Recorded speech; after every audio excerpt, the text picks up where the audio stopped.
কি ভাবছেন? আমড়ার আচার খেতে ইচ্ছা করছে আর খেতে পারছি না? দাঁতে আমড়ার আঁটি লেগে যাচ্ছে? সমস্যা নেই, আমি আছি তো। হ্যালো এভরিওয়ান, আসসালামু আলাইকুম। Welcome to my another new blog. দেখতে পাচ্ছেন আঁটি ছাড়া আমড়ার আচার সেই মজা সেই টেস্ট। যারা একবার খাননি এভাবে অবশ্যই বানিয়ে খাবেন, দেখবেন সারা জীবন মুখে লেগে থাকবে। হ্যাঁ, দেখতে পাচ্ছেন এই তো আমড়াগুলো এখানে ১ কেজি আমড়াগুলোকে আমার আপা খুবই সুন্দর করে ছিলে এই তো দেখেন আঁটি ছাড়া আমড়াগুলা কেটে নিয়েছি। আসলে কেন বললাম? কারণ অনেকে আছে যে আমড়ার আটিগুলো খেতে চায় না, দাঁতের ভিতরে ঢুকে যায়। যাই হোক আমি আমড়াগুলোকে খুব সুন্দর করে ধুয়ে পানিটা ছেঁকে নিয়েছি। দেন এখানে আমি ১ কাপের মতো সরিষার তেল দিয়েছি। দিয়ে দিয়েছি শুকনা মরিচ ৩ টা, দারচিনি, এলাচ। এটা আসলে আমি দেই, যদি কেউ চান দিতে পারেন, না পারেন। আর সবচাইতে এটা পাঁচফোড়নটা দিয়ে দিচ্ছি। আসলে আচারে যদি পাঁচফোড়ন ব্যবহার না করে তাহলে মনেই হয় না যে আচার।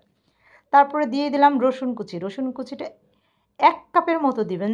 যেহেতু এখানে আমার ১ কেজি আমড়া, তাই হচ্ছে আমি ১ কাপ নিয়েছি। এবার একটু খুব সুন্দর করে হালকা করে ভেজে নিবেন যাতে রসুন থেকে কাঁচা ভাবটা চলে যাবেন। আসলে আমড়ার আচার বলেন, যাই বলেন না কেন, সরিষা কিন্তু লাগে। হ্যাঁ, আমি এখানে সরিষা বাটাটা নিয়েছি। আর এই দেখতে পাচ্ছেন এটাকে আমি কোনো সিদ্ধ করলাম না, কারণ এই আমড়াগুলো খুবই মিষ্টি।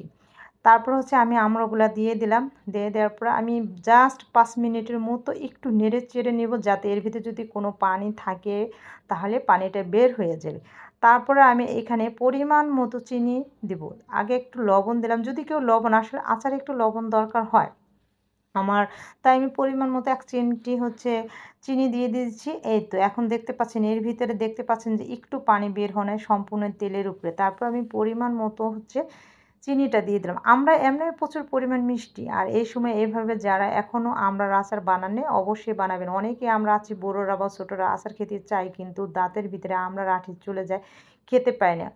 আর এটার ভিতরে কোনো কালার, ফুড কালার ব্যবহার করা হয়নি। এটা চেরির মতো, যেহেতু এটা চিকন করে কেটে নেওয়া হয়েছে। যারা এই সিজনে এখনও আমড়ার আচারটা এভাবে বানান নাই, প্রায় একবার হলেও ট্রাই করে দেখবেন, খুবই মজা। আর এতে দেখতে পাচ্ছেন আমার চিনিগুলা খুবই গলে গেছে। এরপর আমি এটাকে খুব সুন্দর করে নেড়ে চেড়ে এর ভিতর থেকে পানি বের করে দিই। আর কালারটা দেখুন, অনেক সুন্দর একটা কালার আসছে। আসলে আচারের ভিতরে কিন্তু সরিষার তেল না দিলে কালারটা হয় না। আর এখানে যখন আমি দেখতে পাচ্ছেন যে সিদ্ধটা হয়ে গেছে পুরা, তখন আমি একটু বিট লবণ দিয়ে দিলাম। আপনারা যদি চান দিতে পারেন, নাহলে স্কিপ করে নিবেন। যেহেতু আমার কাছে ছিল, আমি বিট লবণটা ব্যবহার করেছিলাম। তারপরে এটা পাঁচফোড়নের যে একটা গুঁড়া, এটা তো সবাই জানেন যে আমি গুঁড়া করে রাখি। কিছুটা পাঁচফোড়নের গুঁড়াটা, এটার ভিতরে আমি সব কিছু ব্যবহার করেছি। ঝাল যেটা বলেন সবই দিয়ে দিচ্ছি। আর এটা হলো চিলি ফ্লেক্স, যদি থাকে, যদি একটু কেউ ঝাল পছন্দ করেন। আমি যেহেতু আমড়াটা মিষ্টি, তাই যে ঝাল টক মিষ্টি আচারটা বানাবো, তাই আমি একটু চিলি ফ্লেক্স দিয়ে দিলাম। আর আমার আমড়ার আচার রেসিপিটা কেমন হয়েছে অবশ্যই কিন্তু একটু বলবেন। আর আপনারা এভাবে বানিয়ে নিতে পারেন, যাতে ছোট বড় সবাই এই আচারটা খেতে পারে। আর এতে থেকে যখনই অফ করে দেবেন চুলাটা, যখন দেখবেন এর থেকে পুরা হচ্ছে তেলটা বের হবে ভাজার মতো। দেখেন আমার সম্পূর্ণ এটার ভিতরে কোনো একটু পানি অ্যাড হয়নি। আর দেখেন আচারটার কালারটা কত সুন্দর হয়েছে। খুবই ঝাল বলেন, টক বলেন, আসলে টক ঝাল মিষ্টি খুবই মজাদার একটা আচার, আমড়ার আচার। অবশ্যই ট্রাই করবেন ইনশাআল্লাহ।